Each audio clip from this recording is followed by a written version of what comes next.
सालों पहले एक गांव में राजू नाम का एक लकड़हारा रहता था। वो रोज जंगल में लकड़ी काटने के लिए जाता और उन्हें बेचकर जो कुछ पैसे मिलते उससे अपने लिए खाना खरीद लेता था। उसकी दिनचर्या सालों से ऐसी ही चल रही थी। एक दिन लकड़हारा जंगल में बहती एक नदी के बगल में लगे एक पेड़ की टहनियों को काटने के लिए उस पर चढ़ा। उस पेड़ की लकड़ी काटते काटते उस लकड़हारे की कुल्हाड़ी नीचे गिर गई।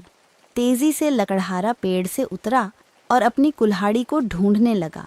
उसे लगा था कि नदी के आसपास उसकी कुल्हाड़ी गिरी होगी और ढूंढने पर मिल जाएगी।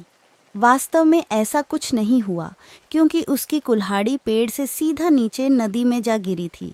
वो नदी काफी गहरी और तेज बहाव वाली थी। आधे से 1 घंटे तक लकड़हारा अपनी कुल्हाड़ी को ढूंढता रहा, लेकिन जब कुल्हाड़ी नहीं मिली तो उसे लगने लगा कि अब उसकी कुल्हाड़ी उसे कभी वापस नहीं मिलेगी।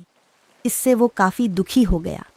लकड़हारे को पता था कि उसके पास इतने पैसे भी नहीं हैं कि वो नई कुल्हाड़ी खरीद सके। अब वो अपनी स्थिति पर नदी किनारे बैठे बैठे रोने लगा।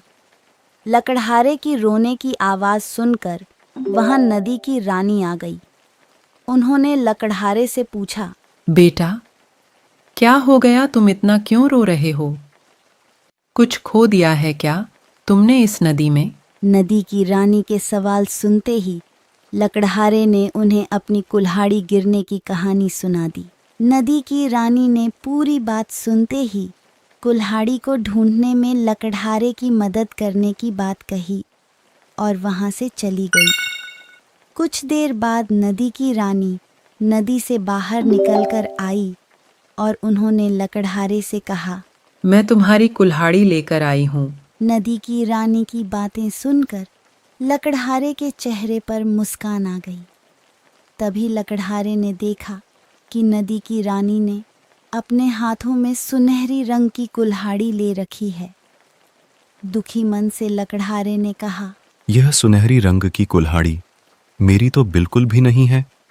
यह सोने की कुल्हाड़ी जरूर किसी अमीर इंसान की रही होगी। लकड़हारे की बात सुनकर नदी की रानी दोबारा से गायब हो गई। कुछ देर बाद नदी की रानी दोबारा नदी से बाहर निकली। इस बार उनके हाथों में चांदी की कुल्हाड़ी थी। उस कुल्हाड़ी को देखकर भी लकड़हारे को खुशी नहीं हुई। उसने कहा, ये भी मेरी कुल्हाड़ी नहीं है, ये किसी दूसरे इंसान की कुल्हाड़ी होगी। आप उसी को ये कुल्हाड़ी दे दीजिएगा। मुझे तो अपनी ही कुल्हाड़ी ढूंढनी है। इस बार भी लकड़हारे की बात सुनकर नदी की रानी फिर वहां से चली गई। पानी में गई रानी इस बार काफी देर बाद बाहर आई।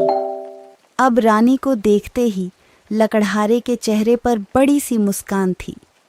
उसने नदी की रानी से कहा, इस बार आपके हाथ में लोहे की कुल्हाड़ी है और लग रहा है कि ये मेरी ही कुल्हाड़ी है। ऐसी ही कुल्हाड़ी पेड़ काटते समय मेरे हाथ से नीचे गिर गई थी। आप ये कुल्हाड़ी मुझे दे दीजिए और दूसरी कुल्हाड़ियों को उनके असली मालिक तक पहुंचा दीजिए।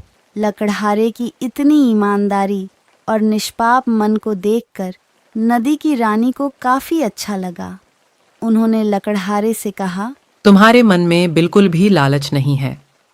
तुम्हारी जगह कोई और होता तो सोने की कुल्हाड़ी झट से ले लेता, लेकिन तुमने ऐसा बिल्कुल भी नहीं किया।